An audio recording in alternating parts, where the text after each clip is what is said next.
Families are starting to feel the effects of the bitter cold temperatures. Phones are constantly ringing at plumbing companies, with neighbors calling about frozen or even burst pipes. Let's go out to KOLR 10's Sydney Moran live in Springfield after going to one of those calls for service today. Sydney? Well, Bailey, when you think about pipes, you probably think about the ones under your sink. But Roto-Rooter today treated several frozen pipes under people's homes.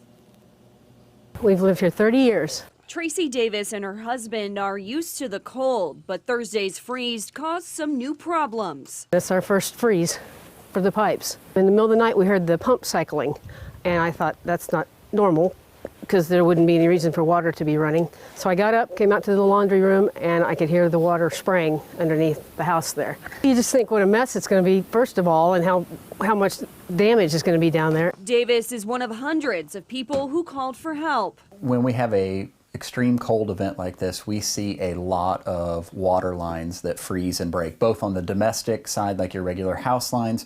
From the center of Springfield, we're getting calls as far as a couple hundred miles out, saying that nobody can get here. Roto-Rooter is also having problems of its own due to the bitter cold temperatures. We have water blaster machines. They're called water jets. They can blast water to clean lines, and some of those things are freezing. I lose money to service the community because of the cost of doing business, and I've got stuff breaking left and right.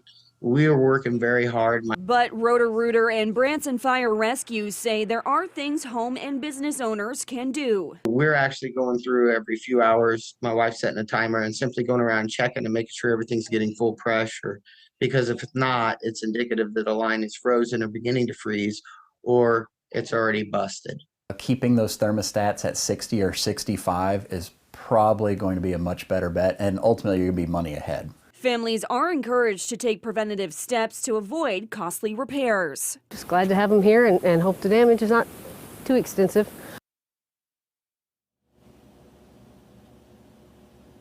Roto-Rooter says if anybody needs service to call their main number, you can find that on our website at ozarksfirst.com. Bailey? All right, thanks, Sydney. What are some places like Roto-Rooter recommending people do over the next couple of days to avoid their pipes freezing up? Bailey, there are a few simple things that you can do. One of the things is just letting your faucet drip. Now, it doesn't have to be a constant drip like this, but Roto-Rooter says make sure it is cold water that is dripping to keep it moving through the pipes. And if you have pipes in cabinets, make sure you open those cabinet doors to get some airflow through there. And also outside, if you have any crawl spaces, go ahead and make sure that all of the empty space or if there's any holes are covered. Reporting in Springfield, Sydney Moran, Ozarks First.